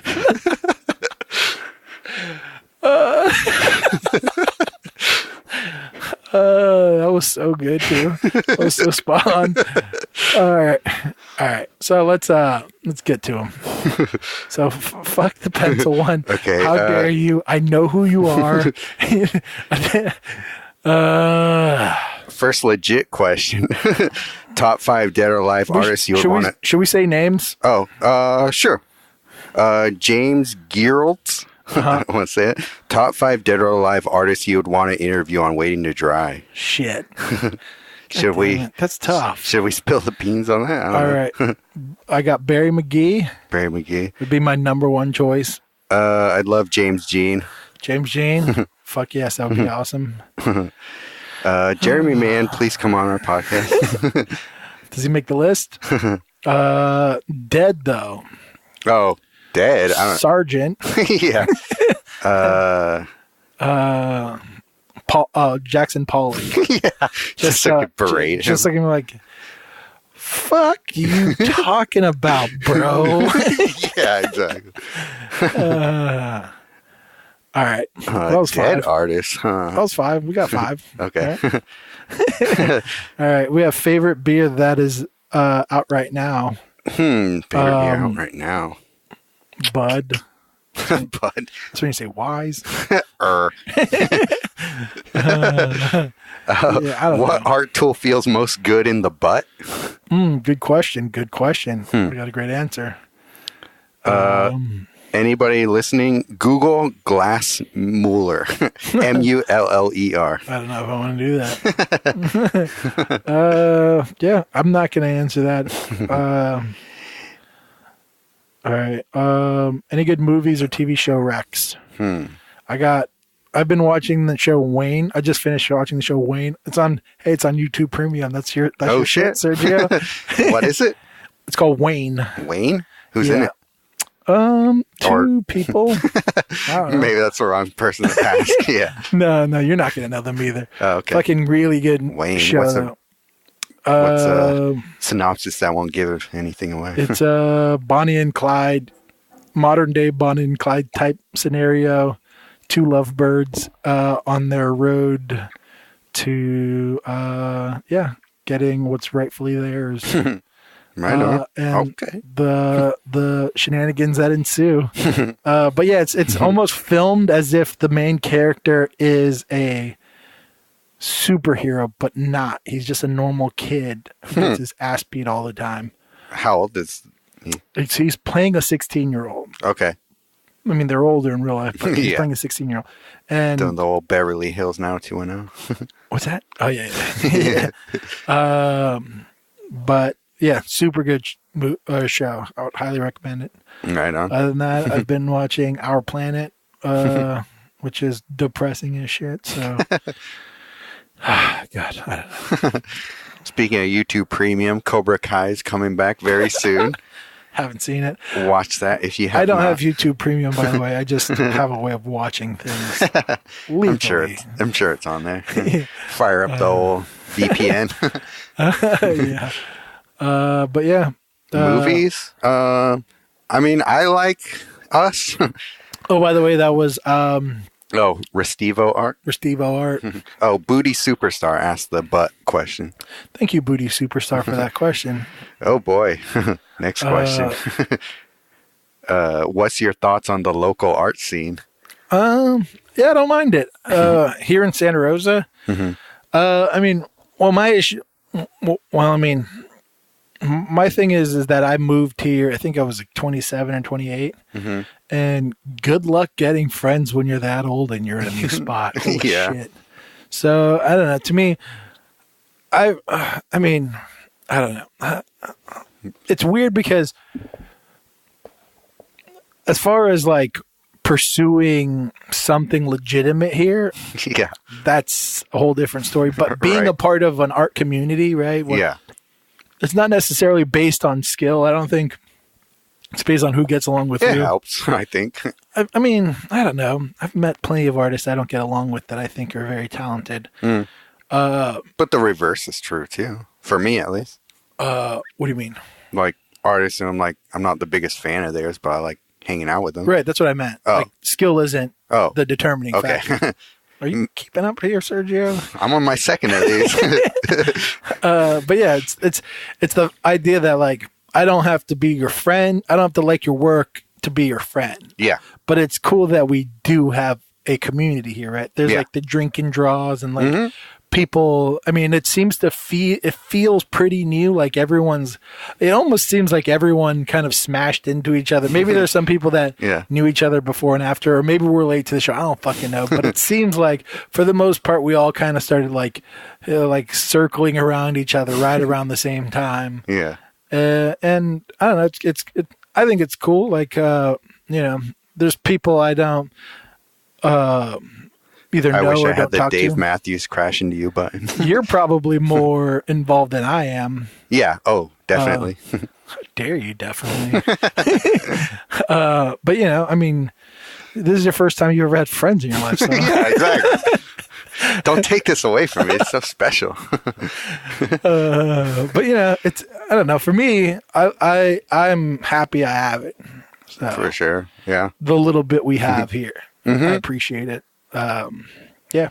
Yeah. For me, I've always been in my little cocoon. So when people actually knew that I was out there before I even knew that, it was like cool. It was like, oh, all the people I've met through like Lauren from Brave Castle that opened me up to a bunch of people who knew who I was. In many ways. Yeah, exactly. I don't have a button at the ready for that. But yeah, like meeting a bunch of people through his podcast and being like, oh, I actually know a lot of you people and know For sure. where you're coming from. So Yeah. when Go I check actually out met Brave them, Castle, by the way. yeah, Yeah. he had a good episode recently Yeah, really about good. local hip hop. That was awesome. Yeah. But yeah. What else we got? For me, water season is coming up, and based on your vast swimming experience from episode 31, what are the best shorts for in and out of the water? Well, Plague of Crows, I would say the best shorts are the ones that you find at your local Ross or Marshall's because you forgot to pack them in your suitcase when you're traveling. Yeah. And I got no answer for that. Yeah. You want to field the question from at MJ Lindo? I don't have you because I'm not looking at that. I'm looking at like our other screen. So you can ask it. What was it? How much did Josh spend buying 40K followers? $0 and 0 cents because I'm hella cool like that. Thank you for asking. And this is a more pertinent question for you. Lyle and Art asked, honestly, how do you handle working a soul-crushing job? I've been doing it for 3 years, losing my mind. I don't know, man. I mean, God, do you want to take this down a dark path? Draw on your breaks. I mean, I don't know. I'm sure that helps. I'm like there are days I come home and I just hate everything about my work. Like I mean, it is what it is. It is a means to an end is what I keep telling myself. And For sure. It pays the bills. Mm-hmm. So it serves and you've that said purpose. that on the podcast. Yeah. How do I get through it? I don't know. I get drunk on the weekends. I draw on lunch. I have my art to come back to. My wife, she's awesome, and I love her, and she's cool that I get to come home and hang out with her. Even if she asks silly questions. Yeah. I have a cool dog.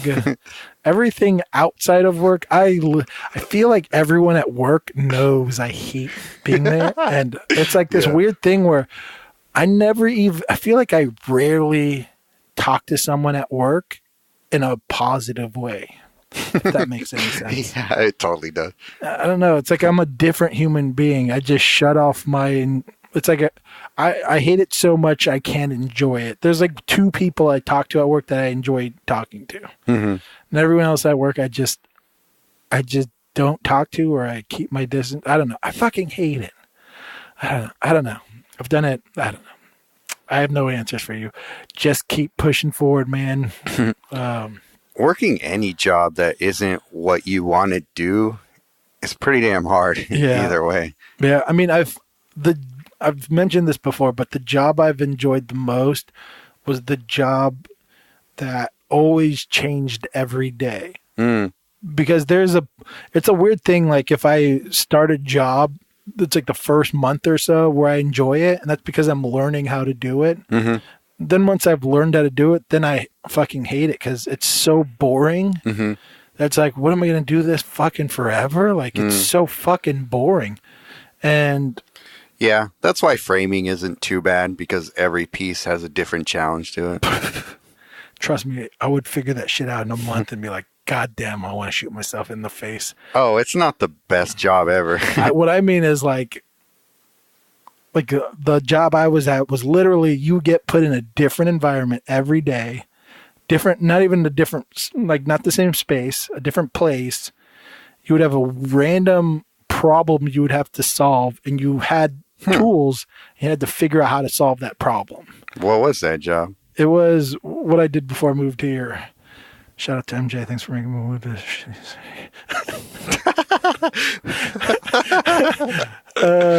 But yeah, I don't know. I don't really want to talk about that either. I mean, it's the same company I work for. Oh, okay. I just do a different job for them here. Oh, all right. But yeah, that job I enjoyed a lot, but it also was crazy hours. You know, I worked at least 60 hours a week. Where here I do work a standard, like there's set hours here, so I do get to like manage my time way better here, which is a positive. Oh, okay. But I don't know. The less you have to work there, the better. Yeah.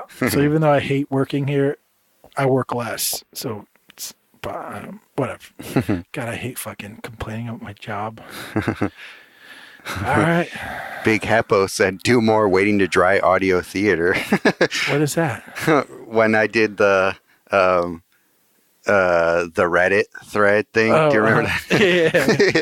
Well, send me some material for that. Favorite and worst childhood cereals? Oh, for sure. The worst was that fucking, what was that like brick of like Of shredded wheat. Yeah. Oh, yeah. That shit was horrible. And you had to work to eat this bullshit. Yeah, that's definitely the worst. Best, I mean, Captain Crunch or, Captain Crunch probably my shit. That's my Captain Crunch, Almond Joy. Those are my two. Almond Joy? Not Almond Joy. What's almond? Honey. Honey Bunches of Oats. Is that the one with almonds? With almonds? Yeah, with almonds. Yeah, that's my shit. Those are my two shits. Oh, that's still an adult cereal for me. I know, but I ate it as a kid. Yeah, that's a good one. I think for me, my all-time is probably Cocoa Pebbles. But I have this weird thing with cereal, by the way. I'm not a big fan of milk in general. Oh, really? So I put the exact amount of milk that I need to eat it without having a sip of milk at the end of the bowl. Really? MJ hates it. Oh, I'm one of those weirdos that loves milk. No, I think I'm the weirdo. If you watch me cereal, I think I'm the odd one out because. Oh, I don't know. I think it's a 50-50 thing. I put like maybe like an inch of milk in a full bowl. Okay. And I just stir it just so everything's kind of moist. Oh. And I eat it that way. Like really? I don't want it to have. Well, I don't know. Is this weird? I love soggy cereal. Yeah, that's fucking weird. Yeah. Okay. Did you have to ask? I don't know. I mean. Well, apparently milk wasn't weird, but having things soaked in milk is weird. We'll have to talk after. This might be our last podcast, guys. Do you have to ask a question like, is soggy cereal weird? I love the texture. What the fuck, Sergio? I love the texture of soggy cereal. What the fuck, man? Soggy Cocoa Pebbles. Stop talking. It's disgusting. Heaven on earth. Oh, my God. This is disgusting. Good thing we don't have a cereal podcast. All right. Fleaves asked, what would you do if the internet got canceled? What would you do if the internet got canceled? Probably draw more. Yeah, I would probably be way more productive than my heart. I don't know. Yeah, that's about it. Probably, waste way less time. If you could bring back an extinct species, what would it be and why? Fleaves asked that as well. Ooh, because he's a dinosaur man. Yeah, okay. But I think I wouldn't bring a I think for sure woolly mammoth, right? I mean, woolly mammoth or the giant sloth. Ooh, giant sloth. That's a pretty good one. That whole like group of animals, those giant mammals of that time. Oh, big fan. Giant mammal? That was my shit. Nice. Woolly mammoth, the fucking giant sloth. There was another one, right? Aren't they working on bringing back the woolly mammoth? Well, fingers crossed they succeed. Holy shit, that would be awesome. God damn, that would be cool. Yeah, they're trying to clone woolly mammoths out of elephants. Yeah. Hopefully, fingers crossed. Yeah, I'd probably bring back a mammal of some sort. But I don't know if I'd go with the giant ones. I'd want to bring back something small and cute. Lame. like a shrew. Yeah, that's the first mammal, right? Was the shrew? The shrew? Was it? I think so. Oh no, that was. It was like some weird rat thing. Yeah, I think that's what it was. I think it's called a shrew or something like that. But it's probably. I think that was the one that survived all the shit that made us to what like the asteroid or whatever. Like when the asteroid hit the mammal that survived. Yeah, I think it was a shrew. Oh, shout out to shrews. Right? Yeah, maybe Shrew I'm gang. Yeah. What's his name? Actually, Paul Dayart. Oh, shout out did to I Paul miss Dayart. that one? Yeah, he's the one that did his girl got him the awesome. Yeah. He said, "When are you actually going to have David Chaffetz on the podcast? Ask him if he's a wizard." Well, I mean, we don't need him on the podcast to answer that question. Yeah. Yes, he's a wizard. Of course. Have you seen what he does with the palette knife? It's Yeah. wizardry. Yeah, that's not a palette knife. If you look close enough, Yeah. you'll realize it's a wand with a blade on the edge. Oh, this is actually a really good question. Rate each 20th century art movement out of 5. Oof. Out of 5. Only problem is I don't know all the art movements. All right. Well, you probably know more than I do, so let's just go through the ones you know. Expressionism. 4.5, maybe. I don't know. I mean, as far as importance for right now, I feel like it's pretty important, even though there's shit I hate about it. Yeah.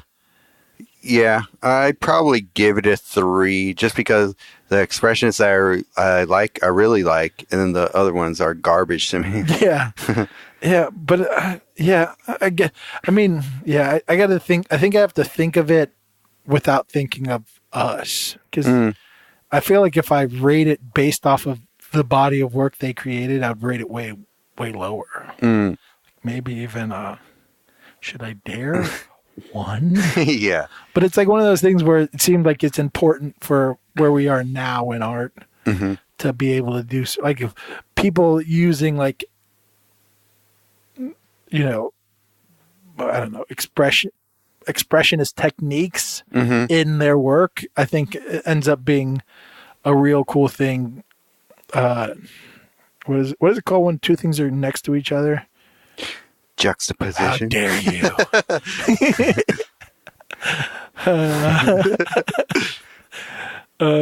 But yeah. Side by side. Yeah, there it is. Yeah.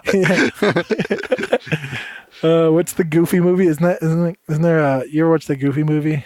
I know that it's a cherished movie with a lot of people. I never saw it. Don't you?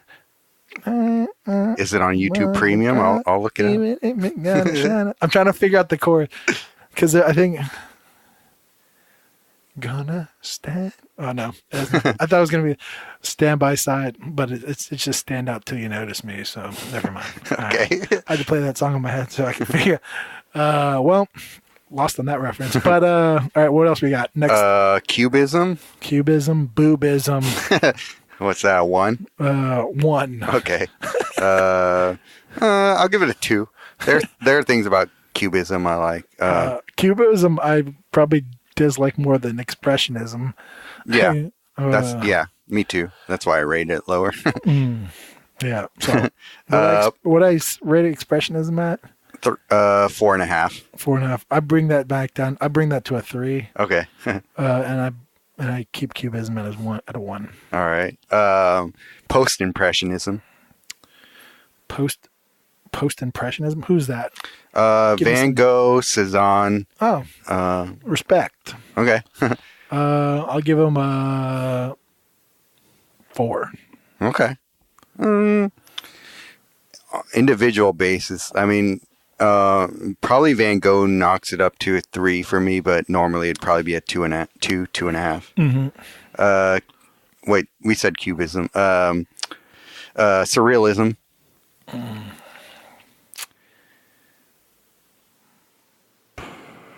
3.5. Okay, I have 3. Okay. Modernism. 10. 10. 10 out of 5. Yeah. No, like 1. Yeah, I'd probably give it I'll give it a 2 because I have the one I'm thinking of, conceptualism. That's a 1 for me. I like some conceptual art. Some. Very little. Yeah, 1. Yeah. Over a 0, yeah. Are there any ones I could think of other than... What about graffiti being an art movement? Oh. What would I give that? I give that a 4. Yeah, I'd give it a 4. Maybe a 5. That might be the closest thing. 4. We'll say 4. Okay. But you accept that? I was more asking, like, does that fall into the? Oh, yeah. Street art, or I mean, the giant umbrella of street art. If you were to expand it, If we call it street art, then it's only ends up being like a. That's why. I mean, do you 3. split it between? I mean, I personally do, but Right. I'm too close. But yeah, exactly. But yeah, that's why I'm saying like the overall umbrella of it. Yeah. 3. Probably a 3. Yeah. Yeah, if we're considering both of them, 3.5 for me. What else was there? It's the stuff I hate the most, and I probably hate. It's the stuff I probably love the most and hate the most in art, more than cubism. I hate, and the stuff that I love way more than probably any of the other ones we called out. Art Deco. I like Art Deco. Yeah, me too. That's a good one. That might be a 4.5. Yeah, I would give it 4.5. Pop art. Pop art. We're gonna go 2. Yeah, I'm 2 as well. I don't even know if you know what this is. Fauvism. Fauvism. Fauvism? Yeah. That sounds like... that's like Matisse. I guess Gauguin is that as well. What do you give that? 2.5. I've never been like a fan of that. I'll give it a 2. Okay. But only because I barely know what it is by the 2 people you've named. Right. Dadaism. Dada. That sounds like some random like slang shit. It's like sounds like dead ass, you know? But, Yeah. but like someone held looked dumb, like yeah. Dadaism. I don't know, Dadaism. That would be like what do you call it? God, I hate the fact that everything has ism at the end. Yeah. It's fucking lame, you loser fucks whoever named your shit. I give ism 1 out of 5. Yeah. Dadaism. I think Dadaism is what's his name? Who's the guy who did the toilet? Posted the toilet on the thing. Not Rothko. No. I'm blanking out of the name, but why can't I think of it? Is it with a P or R? It's not Magritte, because he was surrealism. Let's see if I could bring him up. I don't know. But okay, maybe it's not what I'm thinking of either way. Well, who cares? Fuck that one. Fuck it. That one gets a 0 for being so. Oh, Duchamp. Yeah, that's who I'm thinking. Duchamp. Yeah, the toilet dude. Yeah. Well, I know the toilet. I don't know the guy. There are Duchamp paintings that I really like. Nude Descending a Staircase is weirdly one of my favorite all-time paintings. Look it up. It's the nude descending a. I don't know where I left off on. Oops. You're supposed to be talking while I'm typing, Sergio, to fill the silence. I love Sergio so much. Best.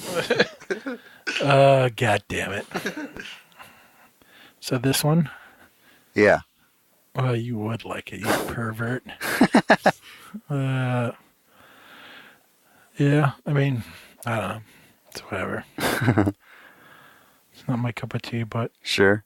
whatever. I mean, It's probably not a lot of people's cup of tea, but for whatever reason, that painting, when I first saw it, always stuck with me. movement. But yeah.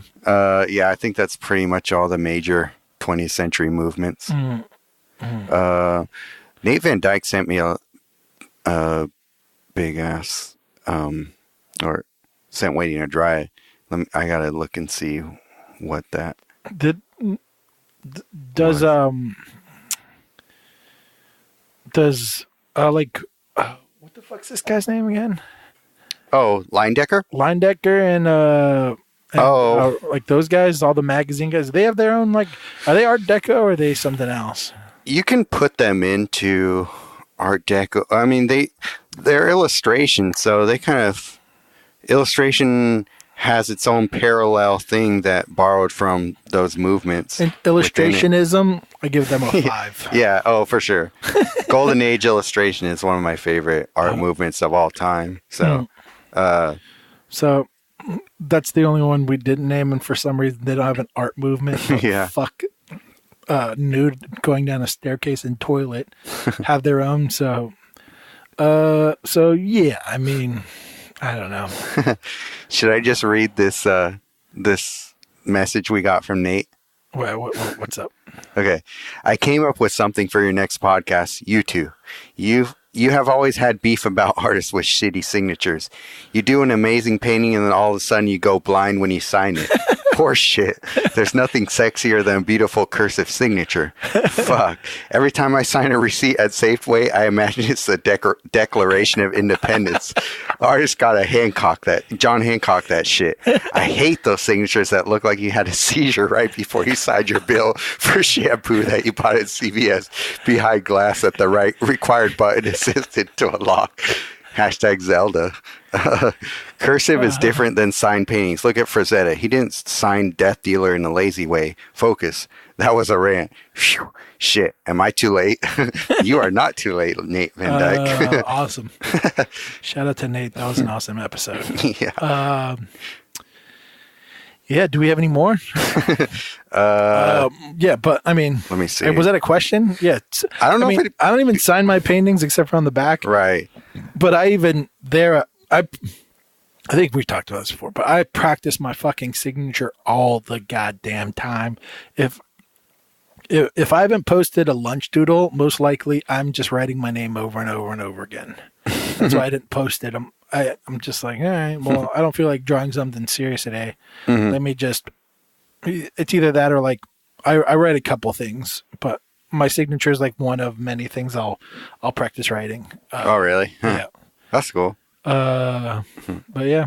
And for me, yeah, it came from hating how when I tried to do my signature in cursive, how it looked with paint.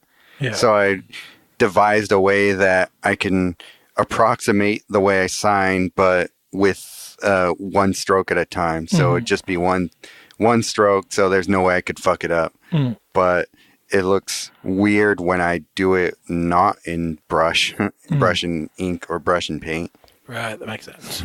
But I mean, I don't know. I don't mind your see the thing I hate the most is when a signature pulls your attention away. Mm-hmm. It acts like a fucking lady in the movie theater with her cell phone on. Yeah, texting someone. You're like, can you please not distract me? I'm trying to look at the fucking painting. Right, and that's what signatures do sometimes. I mean, for sure, yeah. It pulls you out of it, is what it does. Especially when it looks like they drew it in crayon on their on their painting. Or if it's like the biggest fucking signature, and you're like, relax. You got a big enough fucking ego over there? Holy shit. Speaking of legacy, that ain't going to be your signature. Yeah.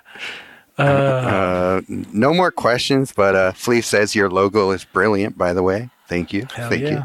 Yeah. Nailed that one. Plague of Crow said memes has to be the number one 20th century art movement. Well, first of all, memes were 21st century, so you're wrong there. Book. Very true. Very true. And Felicia said something about serious questions and laughed. I don't know what that means. I don't know, but you should ask a question. Felicia. But Felicia. Yeah. Thank you guys for the questions. So we are beyond 2 hours at this point. God damn, I haven't done that in a while. Yeah. So thank you guys. If you guys could rate and review, next time we see you, Sergio will give you a big ass kiss on the lips. What else? If you are in Santa Rosa or want to make the trip, our Agent Ink gallery show is happening May 4th. Yes. Yeah. And we're going to have a party afterwards. Oh, nice. At my house. So if you are a listener of the podcast, you are invited. So hit me up at the show and ask me for the details. And then I will ask you, what is the password? And you will have to return this answer. The moon is in the east and sets in my eyes. And then you'll be invited to my party. So that is also the name of our show. But yeah, I didn't plan that password, but it just came out. Exactly. Yeah. We are not going to give the address on this podcast because That's stupid, guys. But yeah. So hopefully I can see some of you guys. yeah, that'd be awesome. But yeah, and rate and review us because fuck. We got to push those 2-star reviews down. Yeah. It'll help us quit our job so we can stop dying a little inside every day. Yeah. But yeah, and fuck those 2-star people. If you're still listening, which I assume you're not. Yeah. Fuck you, man. Fuck you. Exactly. But yeah, I don't know. Whatever. Is that it? Think so. Do we have anything else? No, I think we're good. Awesome. But yeah, this has been Wet and Dry. If you're still listening, fuck off. I've said nothing.